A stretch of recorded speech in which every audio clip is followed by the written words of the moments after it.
tonight what we decided to do is bring our top 3 favourite albums of 2024 to talk about them, share hopefully some recommendations with listeners, bit of insight, talk about the stuff that we really vibed on this year. Yeah, there's lots of things that go into this list. How have you approached your top 3?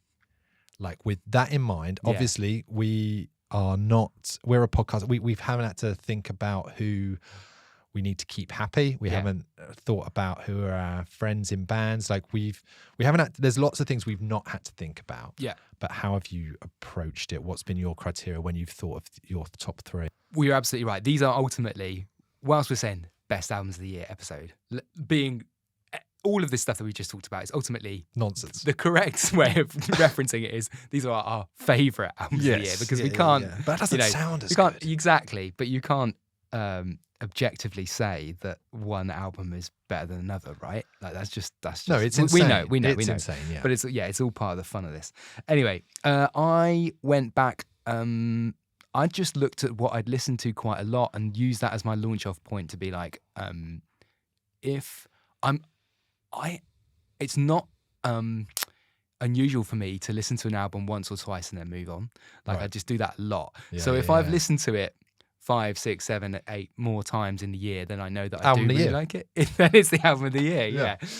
That's probably as simple as it goes, really. But I think pure. I love that. That's a pure approach. Yeah. My approach has been there is one in there that it does make me look cool. Yeah. But all of them, I tried. I'll be the judge of that. Yeah, Stu. you can be the judge of that, and the listeners can be a judge of that. But I have ultimately taken my inbuilt loud and quiet approach, which is to I've tried to pick them quite varied. Yeah, you've got a few flavours on the plate, right? Exactly. There's a few. It's a tapas, because essentially, if I could have very easily, there are 3, for example, quite similar genre guitar indie records that I have hammered this year. Yeah. But I've not picked all of those. Okay. But I still would stand by all of them are gold. Okay. They're all great. Well, listen, let's get into your patatas bravas then. Okay, so number 3, what you bringing to Midnight Church tonight this is your 3rd favourite album of this year. Okay, this is the cool one that I just mentioned. Okay. This is Anastasia Coupe. Do you know Anastasia Coupe? Nope. Okay, released a debut album this year called Darning Woman. And debut album, only 20 minutes long, Greg. Oh. I think 22, just under 22. Okay. That's why it's your most played. I love brevity. If anyone's listened to this podcast before, the one thing they will know about me, I want gigs to be over within half an hour. If an album can be done in 20, yes, please. She's from upstate New York, and there's a great, talking of the Quietus, when we like the Quietus, so it's fine that we're plugging them a bit. There's a great interview with her, which we'll link to in the show notes. We'll put lots of links in this episode because there's going to be lots of music and stuff. But she's from upstate New York, and in that particular interview, she sounds quite grumpy, which I like. But she's made this album it's like choral music. It's a bit of medieval chanting in there, but she builds up like her voice. She's got quite a baritone voice. It reminds me a bit of Nico. I was going to say, is it not the Ed Sheeran of medieval folk? I'm not sure how she does it live. I'm not sure if she does it with like a loop pedal, like Sheeran. Yeah. She might do. But she, it's not for everyone, this. Because is that why it's cool? Because it's potentially divisive. I think it's cool because I think it's probably gone under the radar. It was released on Jaguar, so it's had a real release. But it's also quite a sketch. This is what I like at the end of the year. One, I also like. I discover so much at the end of the year because you read all these lists, and I've got this abundance of writer friends who work on Loud and Quiet, who I can say, what your albums of the year, and they send these lists, and they're all so varied, right? Yeah. Like even that list that we just listed of other publications, there wasn't a repeat. That's was true. There? Yeah, they were all different. Yeah, and that Anastasia Coupe was one of these records I found later on in the year for a recommendation, and I like how sketched out it is. It's not very polished. Okay. And it's only 20 minutes long. So Darling Woman by Anastasia. I'm going to put that at number 3. Okay. Yeah. My number 3 is Lynx, Abomination. I love Lynx. Yeah. We love Lynx, obviously. We love Lynx. Now, previous guest on the podcast. Absolutely. Just scroll back on your podcast feed to listen to that. It was a brilliant episode that you went and recorded with Lynx. If people don't know Lynx, a London-based artist. So this is quite a DIY record. It's kind of like it's a record of bangers. It's quite interesting, like Lynx's background. It kind of comes out of that like South London scene that had, over the past few years, there's been sort of a bit of a succession of experimental stuff going on, like your Black Middies, your Jessica Winters, your Fat White Families, your Shame, and all those kind of things. Like I feel like Lynx has kind of been the last few years like emerging as the next sort of generation of that in a way.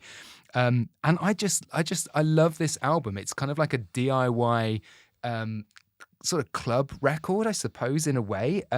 His sort of delivery of his lyrics is very like deadpan and funny and witty, and so it's this celebration of queer identity, but also there's this depth of talking about the sort of like the shame of it as well, like all or his inbuilt feelings of shame around his queerness as well. So it's on the surface, you're like, wow, this is just a record of like bangers and really, really fun. But I think they're like after continued listens, you kind of like continuing to sort of peel back layers on it. And it's really innovative. It's quite spiky. It's funny. It's witty. And for me, I find things that when I hear something that's like new to my ears, what I mean is I'm drawn to stuff that it doesn't sound familiar to me. So like you were saying, there was like some guitar records that you loved this year. The reason why I listened to Lynx was like my head was turned immediately because I was like, who else is making music that sounds like this right now? Yeah. I don't know anyone. And I must admit, like there's a factor in this that like I know we're kind of here talking about why we love these albums. Abomination, I do think it's a great album, but it was also brought to the next level for me. You and I went for a night out, we went to see Lynx. Probably one of my favorite things we saw this year. It was an absolute masterclass in how you can put on the most amazing, fun, creative show with 2 lasers, 2 backing dancers, and like a piece of fabric with a couple of eyes cut out of it. And it was just like, it was so fun. Like it could have been like the Brat Arena tour for as far as I was concerned, because it was ridiculously entertaining. It was funny. It was subversive. And people were having an amazing time. So that's why I've kept going back to Abomination by Lynx. If you haven't checked it out, I'm surprised it hasn't been in more places than it has been, to be honest. But yeah, fantastic record. Okay, my number 2 is Kim Gordon, The Collective. Yeah. Have you heard this record? Yeah. I remember hearing it the first time and thinking, this is going to be album of the year territory for lots of people. It ticks lots of boxes. Kim Gordon, very cool, legend of, no wave experimental guitar music. A fashion icon, all of these things. She's brilliant. Ex-podcast guest. Yeah. I'll just say that every time a little klaxon goes off there. But it's like a whole new invention of her sound. Like it's her talking very cool over trap beats made by like the producer she worked with was a guy called Justin Raisin. He made these they're quite like industrial trap beats, really. Yeah. She had a moment on TikTok with the song Bye Bye off of this album. But I thought all of these things, right? I thought, well, it's going to be loads of people's albums of the year, but it's not really it's on them, but it's not popping up as high as it is on my personal one, or as it was in the Loud and Quiet list. I think she's around number 6 or 7 or something like that. And but I love it. And I think, I don't know, maybe because it came out early in the year, people have just, forgotten it was there. But at 71 years old, still the coolest person, making guitar music to an extent, I think.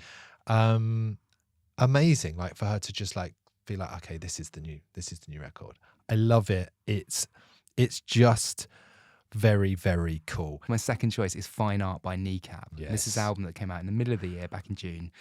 And I just think, what a year the Belfast trio have had, because that was lovely the way you slipped in where they're from. There. Are you a journalist? People listening to this podcast, loads of people listening to this podcast will know of Kneecap, because I think that they've like continually, one thing they do is like create a stir with whatever they do, right? This band have been making music for a good while now, back to I think like 2016, 2017. So this was the release of their second album, and previously I think it was sort of there was a fair bit of sort of buzz and I guess to an extent controversy around them, just because they're not afraid to kind of air their views and kind of have upset certain fractions in the past. But I think things this year have like truly moved up, like not just one level, but a number of levels for them. Obviously, one is that their live performances are incredible. Like, they're an amazing live band.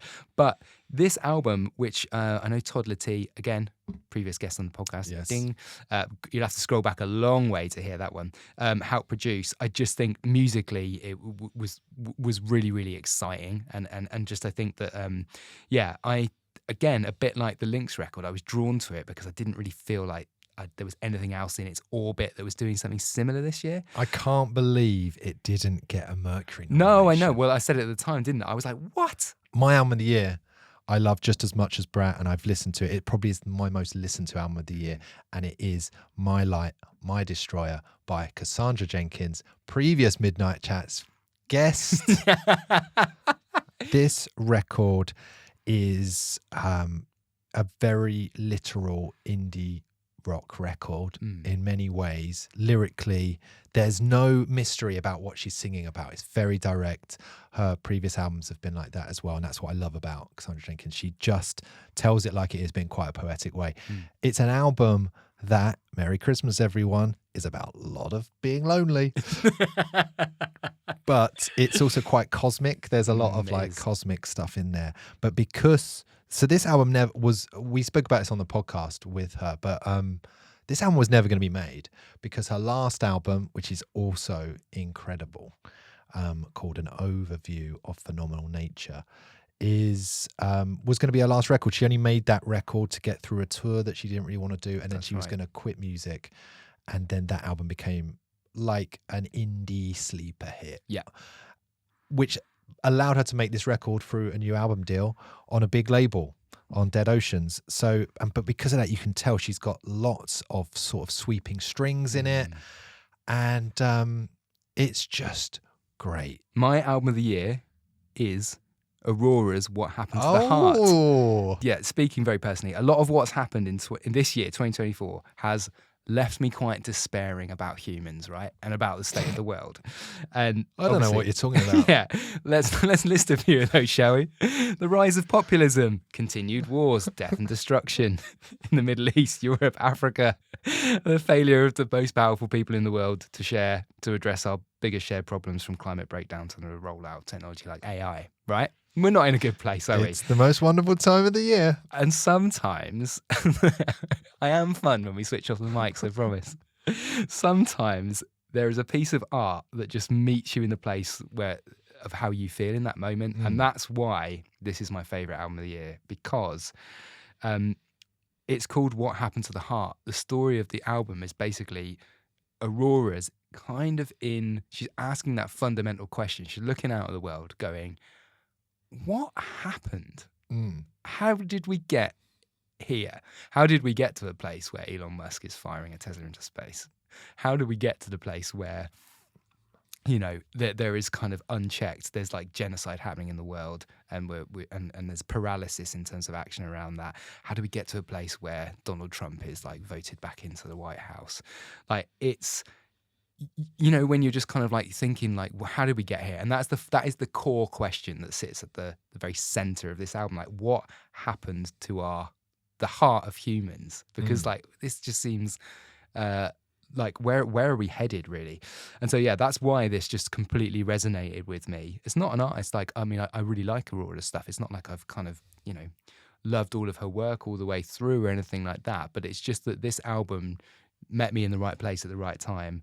And I think the other thing is that that's the sort of concept that a lot of the songs revolve around. But also just musically, I guess it felt like, can you discover an artist that's on their, what is this, like Aurora's 5th or 6th album or something? I guess you can't you, obviously. But like, it's really, really diverse. I don't think, and I said this before on the podcast, I don't think it's necessarily what some people would expect from Aurora. Some people would have already boxed her as like pixie folk, Norwegian kind of like, thing. And she's just not, she loves like death metal as much as she loves Kate Bush or whatever.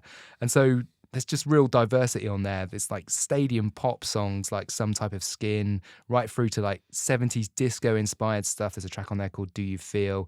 And there's also this track called Starvation, which is like this sort of really dark Euro trance kind of, as if it's 4 a.m. in a Czechoslovakian club or vibe. And it also the album, the reason also why I love this is it contains my favorite song of the year, which is called The Blade, which is also on this album, Aurora's track The Blade, which I think is amazing. And so for all those reasons, this is an album that really just resonated with me. That's why it's my favorite. Yeah, I hope that it kind of is discovered long into the future. I do think it's one of those albums that if we were recording this podcast in 2034 and then somebody said to us, what were people thinking about the state of the world in 2024, then I think this could be a decent reference point.